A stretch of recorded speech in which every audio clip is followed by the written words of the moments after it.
পরিষ্কার পরিচ্ছন্ন যতই আমরা নিজেরা যতই পরিষ্কার পরিচ্ছন্ন হয় না কেন, সব থেকে মূল দরকার আমাদের হাত পরিষ্কার থাকা।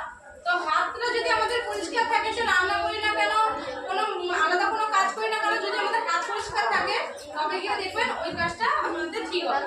তো আমাদের হাত ধোয়ার পদ্ধতি আছে, যেটাকে আমাদের একটা নাম করে দিয়েছে, নাম বের করে দিয়েছে, নাম হয়েছে যেটা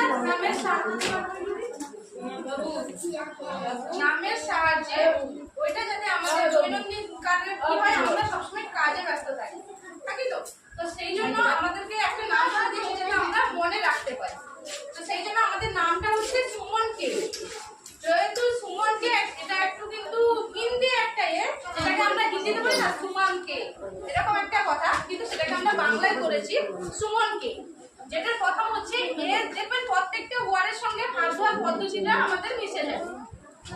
আপনাদেরকে এই হ্যান্ড ওয়াশটা দেওয়া হবে। তো এই হ্যান্ড ওয়াশটা আপনারা একবার পাম্প করবেন, একবার পাম্প করলে হাতটাকে ভেজাবেন। হ্যাঁ, প্রথমে হাতটাকে ভেজাবেন জল দিয়ে, তারপরে একবার পাম্প করবেন। এটা পাম্প করলেন, এটা যদিও না থাকে এমনি সাবান দিলেও আমাদের হবে। যে হ্যান্ড ওয়াশ দিয়েই ধুতে হবে কোনো কারণ নেই, আমাদের সাবান যদি থাকে সেই সাবান দিয়েও ধুতে হবে।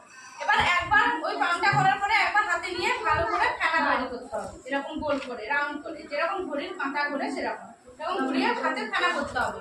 এবার নামের সঙ্গে দেখবেন প্রত্যেকটা ওয়ার্ড কিন্তু মিলে যাবে। আমাদের আসছে সুমন, এস দিয়ে শুরু হচ্ছে, যেটা হচ্ছে সোজাসুজি, এরকম আঙ্গুল ভাগ করে প্রত্যেকটা আঙ্গুলের সঙ্গে করতে হবে 5 বার। 1 2 3 4 5 হলো।